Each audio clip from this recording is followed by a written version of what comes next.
This surely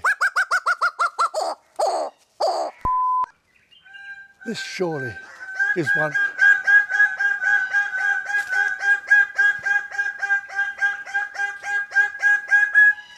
This surely. Close up, the prunes are truly exquisite. A gauzy tone.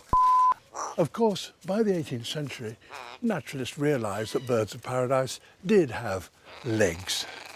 Even so, by about the 18th century. And so when...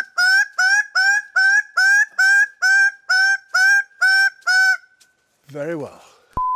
But Carl Linnaeus, the great classifier of the natural world,